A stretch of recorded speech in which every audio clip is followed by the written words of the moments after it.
second channel, man, and the beat from the intro, again by Montage, in which I'm probably going to ride out with Montage for this week, but there's a link in the description below that's going to take you to downloadpads.com, in which you can find out where this beat came from and get the contact information for Montage to try to holler at him for some beats, man. And if you do, tell her I sent you. But anyway, on to today's reply, and it's to that Wiz Khalifa got me some more, man, and this is just ultimately disappointing, dude. I mean, I understand it's a commercial single that he's trying to promote here, but here's some real shit for you, man. Wiz Khalifa isn't as hot today as he was 5-6 years ago. Yes, he still has the deal, man, but if he doesn't come up with something really good, odds are he's really not going to get renewed on some new shit once this one is out. I know a lot of you guys out there follow Wiz Khalifa for his day-to-days, and wishing he's been going hard about every Wednesday for this tour that he had. Wiz Khalifa is an artist that's on tour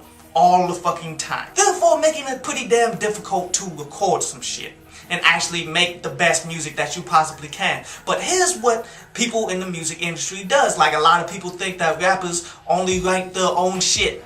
Not necessarily. Reasons like we have to tour every fucking day is reasons why you go out and get you a ghostwriter, man, and pay them off to have a hot ass song. Yes, there's a negative stigma about that in the hip hop industry and shit, man, but when you ain't got time to fucking record or be creative, what the fuck else is you gonna do? You just gonna let your career die? Wiz Khalifa is one of those guys that should have been jumped into the ghostwriting thing, man, and make the best music fucking possible. I mean, Lil Wayne did that shit. That's all Dr. Dre fucking does. I mean, you definitely gotta think about your career here, my dude. But anyway, on to Ask, Download, Pass, in which we gonna continue on the whole theme of the 90s rappers are not as good as today's, dude. Because I'm getting a lot of comments and I want everybody to chime the fuck on in anyway. And if you're new to this, man, go back like 2 shows, man, where we first started debating this shit. So my homie Tommy Tech says, pretty much no one today can fuck with Biggie, Pac, Nas, Jay-Z, citing the classic albums, citing Reasonable Doubt, Blueprint. And let me tell you like this, the artists that I listed,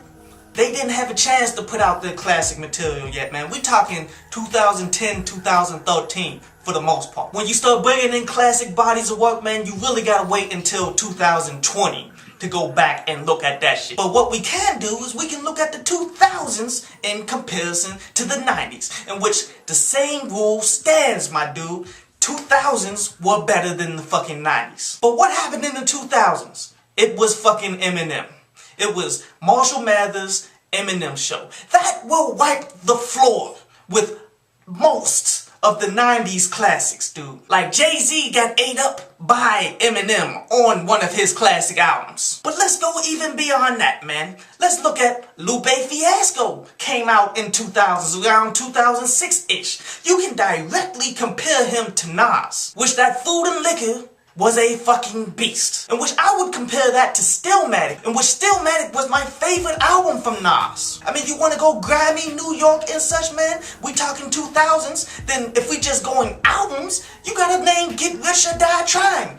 That shit could definitely fuck with Biggie's albums for real. And if we just talking albums, man, we got College Dropout dropped in the 2000s. And Late Registration, man. The 2000s was the shit. And my homeboy Tony Bennett, he came out and said the RZA or Dr. Dre could compete with Just Blaze. And you know, I really respect the shit out of the RZA. Don't get that shit twisted. But when I look at the RZA, I see a producer that's a part of great fucking lyricists. The beats were good, but yet you mainly go to the Woo to hear the rappers. Unlike what happened in the 2000s with Cash Money, Manny Fresh built them niggas. The hot boys, the big timers, all of them, none of them really could fucking rap.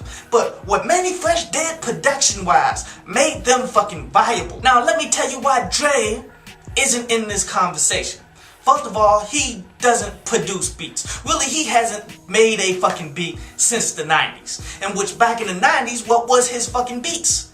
Direct samples of Parliament. Pretty much, Dr. Dre rode the wave of how great Parliament was and got sued for that shit. Which that is a pretty good correlation here, because Just Blaze revolutionized sampling. You will never know who he sampled unless he wants you to by the way he chops that shit up, and he's made classics doing that. You listen to Dr. Dre, The Chronic, you know he took Parliament. Every song was directly from Parliament, dude. It was a loop that dudes today, amateur producers, pretty much do. It's just he put in live great fucking production to go along with it. Dre definitely made a classic with that formula, but the originality wasn't there, as Just Blaze created his own fucking lane. He makes original songs out of samples. He revolutionized the sampling game, dude. It's no fucking comparison.